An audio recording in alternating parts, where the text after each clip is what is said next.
The next topic is differential phase shift keying. So some things which you should understand that it is non-coherent. So till now whatever we have discussed are coherent, but now I am going to discuss non-coherent. So this is non-coherent version of your binary PSK or simply PSK, phase shift keying. It's non-coherent.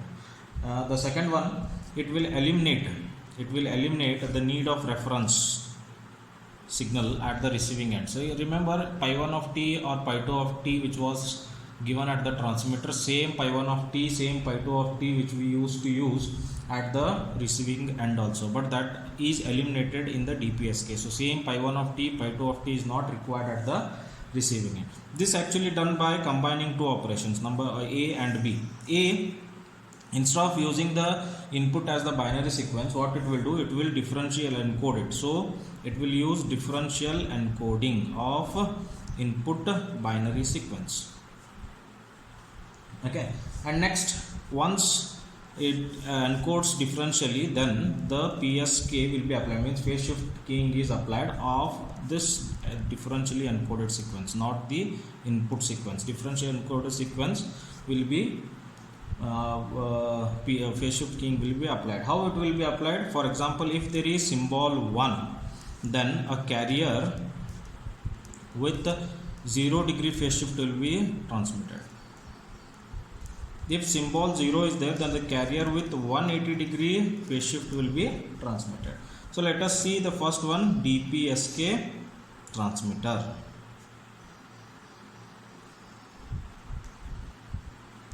Now this block diagram is the DPSK transmitter where the binary sequence is given here and which is indicated by BK, and this is XNOR gate, and output of the XNOR gate is differentially encoded sequence which is denoted as DK, and one more input of the XNOR is the delayed version of the differentially encoded signal which is denoted by DK minus 1, means previous one, because it is delayed by TB means previous one, so that's why DK minus 1.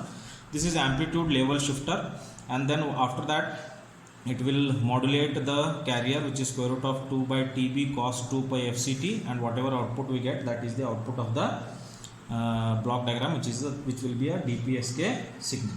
Now what should be this DK minus 1 has to be chosen in the beginning. So DK minus 1 can be a 0, 1, or it can be a 0. It's your wish, you can choose any one. Now what is the output of DK? See, DK is the output of XNOR of these two. XNOR of these two means BK XNORed with the DK minus 1. Okay. Now this is equation 1. As we know that A XNOR B is nothing but A into B plus A bar B bar. Same thing, BK multiplied by DK minus 1 plus BK complement DK minus 1 complement. So this is plus, not XNOR. Okay, so this is equation number 2. Now what is the work of the amplitude level shifter? Amplitude level shifter work is simple. If DK is equal to 1, then it will shift the amplitude to square root of EB. If DK is equal to 0, then it will shift the amplitude to minus square root of EB. Simple. Now as we know that when 1 is there, then it is square root of EB. So it means if symbol 1 is there, then what will be transmitted? Then the transmitted carrier will be square root of 2 EB divided by TB cos 2 pi FCT. Okay. Now if the symbol is 1, then that is the case. If the symbol is 0, then the transmitted carrier will be, see here square root of EB is plus when DK is 1, so I have not written minus here, but when 0 it is minus of square root EB. So when 0 is there, the transmitted carrier will be minus square root of 2 EB divided by TB cos 2 pi FCT. You can see here, if you compare these two signals, obviously there is a phase shift of 180 degree because this is plus, this is minus, which satisfies our first assumption that when the symbol 1 is there, 0 phase shift carrier will be sent, and when symbol is 0, then 180 degree phase shift of the carrier signal will be sent because there is a minus sign here.